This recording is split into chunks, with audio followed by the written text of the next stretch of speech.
Joining us now, Robin Hayes, JetBlue CEO. Thanks for joining us. It's easy to talk about rationalizing industries, Robin, but we're talking about literally tens of thousands of workers that could be furloughed as early as the beginning of next month.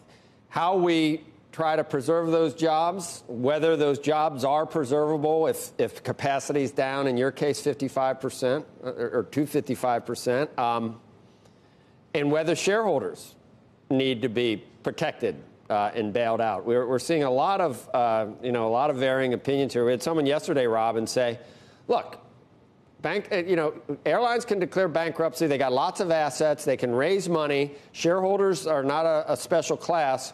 Why should that happen now if what we're really trying to do is keep jobs? Why do shareholders, why are they special? What do you say to critics like that, Robin? Hi, Joe. Good morning. Great to be with you, and thanks for having me on this morning. What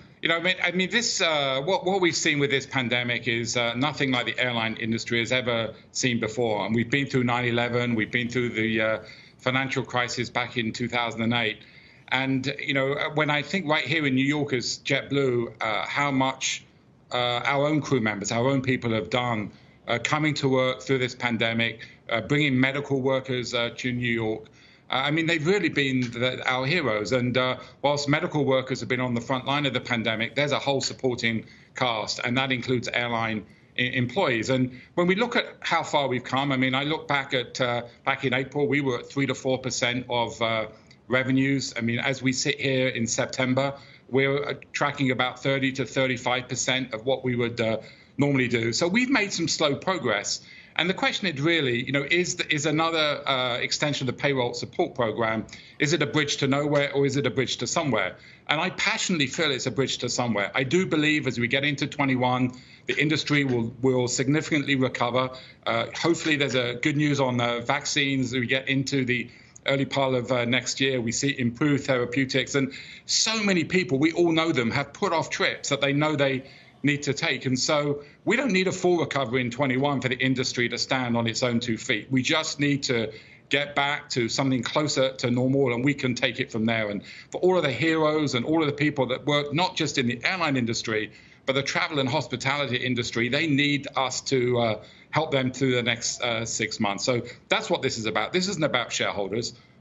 This is about our people and making sure that we do everything we can to keep them in their jobs, keep them in their healthcare, keep them in their pensions. And frankly, the government's going to pay for it one way or the other, because if our people are furloughed, there's the cost of unemployment, and they're not paying taxes, and all of those, I think, have to be factored into account. But Robin, what about the point that in the past in capitalism, things like this happen? That's why we have bankruptcy laws. That's why, when a shareholder invests in something, they know that they can either, they can profit and make money, or they could theoretically lose all their money. Why should shareholders in this case be a special class in terms of, I think I would make the case that if you ever want to fund airlines in the future, and we all, I don't know if it's a utility, but certainly it's for the common good and for business, for our economy, for people that want to not drive 24 hours. You want a vibrant airline industry, and you might never be able to really raise capital again.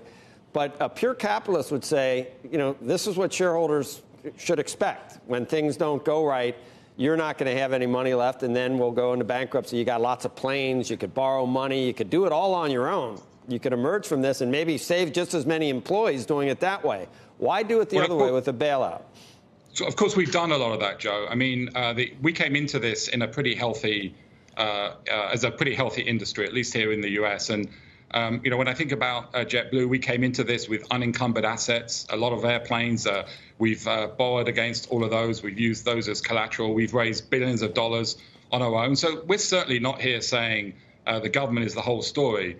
But what the government part of this does is get us through this and keep people in their jobs.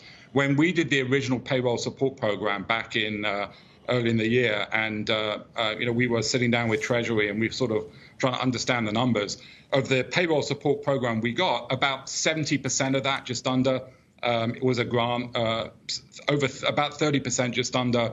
We had to pay back.